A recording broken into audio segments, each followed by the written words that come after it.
Next speaker under public comment is Linda Meza.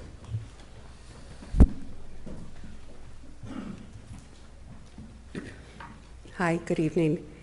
I'm here tonight to discuss a problem with the council that is largely hidden from view, but is of real concern to those Martinez families who include companion animals in their households. As you know, Martinez pays Contra Costa County $192,229 for animal control services provided through its Martinez shelter. It's a modern facility. We built it just 10 years ago. It roughly takes in 12,000 animals per year and kills 4,000 of them behind the scenes, out of view. Most of them are healthy and adoptable. The shelter has been stuck at about a 65% save rate for many years. Elsewhere, there's been a sheltering revolution going on, the so-called no-kill movement. 213 communities around the country have achieved better than 90% save rates. In our local terms, that's a difference of 2,800 animals per year going out the front door on their feet to new families. Reno, half our size, takes in many more animals and saves 94%. Austin, Texas, exactly our size, takes in 2.5 times as many animals and saves 92%. Alameda, Berkeley, and Marin all have greater than 97% or 90% save rates. Even Oakland, strapped for funds and without a director for the last year, saves lives at a slightly higher rate than we do.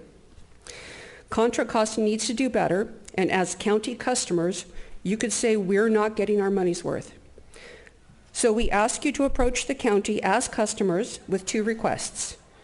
First, adopt a continuous process improvement paradigm and set save rates over the next 3 years to 75%, 85%, and 90% or better. Those 200 other communities accomplish this result in similar timeframes, sometimes faster. Second, we need to ask the county to hire a new director whose creative, passionate leadership is always critically important to no-kill success. The current director's impending retirement presents a rare, time-sensitive opportunity. The quickest way to turn around that facility is a new director with demonstrated no-kill chops. We need a person with a specific, identified leadership competencies that have been shown to predict for success this humane endeavor. Not having those qualities does not make someone a bad person. It just means that they shouldn't be running our shelter.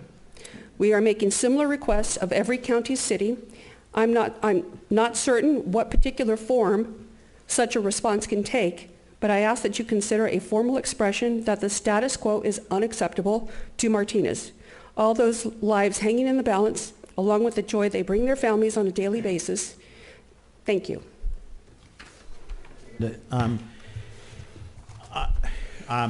I'm familiar with the organization and the effort. We've talked about this, and I attended a vigil at the shelter a couple months ago.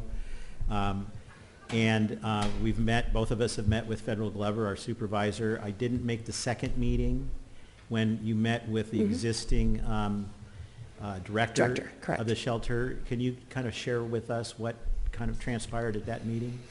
The meeting was laying the groundwork for a real dialogue. So Glenn Howell hadn't made himself available prior to that, and Supervisor Federal Glover was very good at facilitating the conversation.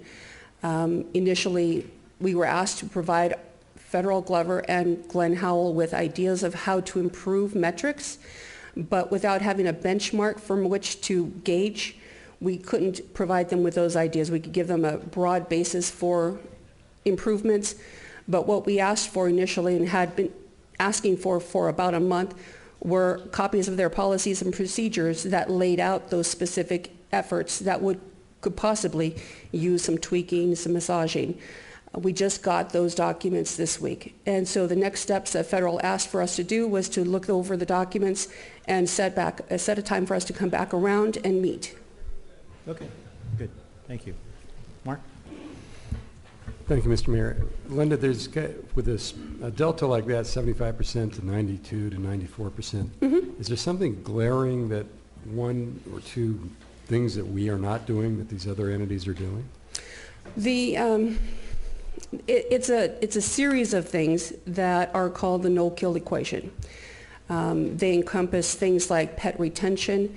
A person comes in, perhaps they're faced with exorbitant medical costs and they don't have any resources, so the only thing they can think to do is relinquish their pet.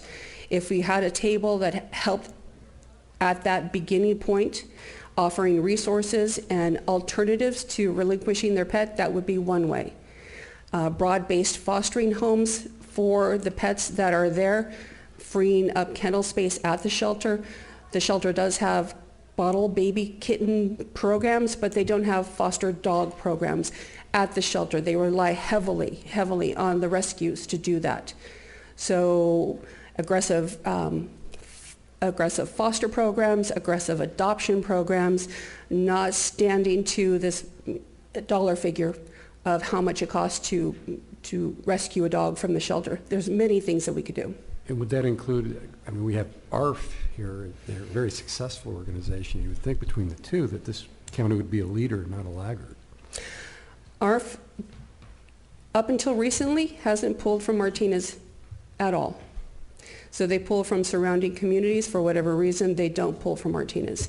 I would like to be the leader in that, of course. We would like to see our shelter become an adoption center and not just some place where unwanted pets go to die. Okay. Thank you for your efforts. Sure. Yeah, and Linda, we'll put this on the agenda for a future council meeting. Thank for you. Consideration. Thank you. I have no other speaker cards under public comment. Anyone like to speak? Yes, ma'am. In the back.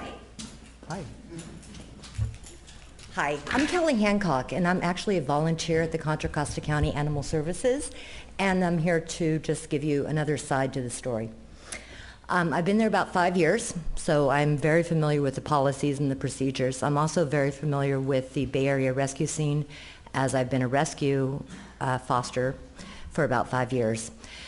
One of the big differences you were asking about the communities that do have higher save rates is that they have committed rescue partnerships. If you look at Berkeley, City of Berkeley, over 50% of their dogs and cats go to Berkeley, Maine. They actually have a higher percentage going out to rescue than they do to the community. Same thing goes true with Marin, with Austin, and Reno. Also, if you go to the websites of any of those facilities, you can easily find the statistics, and more go to rescue than to the community. I wish we had that community partnership with the rescue groups. Unfortunately, we contract or have partnerships with about 150 to 200 rescue groups at this time. ARF came in today. They took as many dogs as they can handle. They have kennels. When they get full, they can't take dogs. When our fosters that I work with get full, we can't take dogs or cats.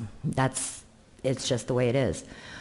I wish that we had more spay-neuter support. I wish that we had more adoption support. The shelter does what they can. Recently, we have had a week of free dogs. Unfortunately, we had one Chihuahua adopted. So please come to the shelter and adopt. If you can open your house to be a foster, that's great. There's 150 rescue organizations we work with that would be happy to take a dog or a cat from the shelter and put it in your home and help it get a forever home. That's what's needed. Does that mean my time's up? No, you have a minute left. Okay. So we all want the same thing. I think how we go about it is different. Working together is key, and not blaming one organization. We've had the shelter vet program where, as I said, a week's worth of free dogs and cats that have been there for over 30 days, including spay, neuter, microchip, all vaccinations, a year's worth of license, free. We've offered free pit bull spay and neuter for 4 months, and that would make the cost of adopting a lovely pit bull about 40 to 50 bucks. Not expensive. People go out and buy dogs at flea markets. There should be anti-backyard breeding laws. If you look at Craigslist, if you look at all the swap sites, people are breeding dogs in their backyards, selling them for 200 bucks. They don't have any shots. They're not licensed. They're not microchips. They're not spayed or neutered. They go on to produce more animals, And with an average of 20 to 30 dogs alone, because I usually work with dogs, I'll say that. So that many dogs come into the shelter per day. We're lucky to have 5 or 6 adoptions per day, even with these specials that we offer. 4 months of free spay neuter, a week worth of free adoptions. Would love to have more. I would love to have help in the rescue community, in the community overall, in getting these dogs and cats adopted and into homes. It's not just a shelter. We don't exist in a bubble. The Contra Costa County Animal Services is there to serve the community, and we take animals from the community. We don't go and take dogs and cats from people's backyards that are loving pets. They're surrendered to us. They're found on the streets as strays. People don't come and claim them. There are horrible cases of neglect, and people don't treat their animals correctly. Thank you very much.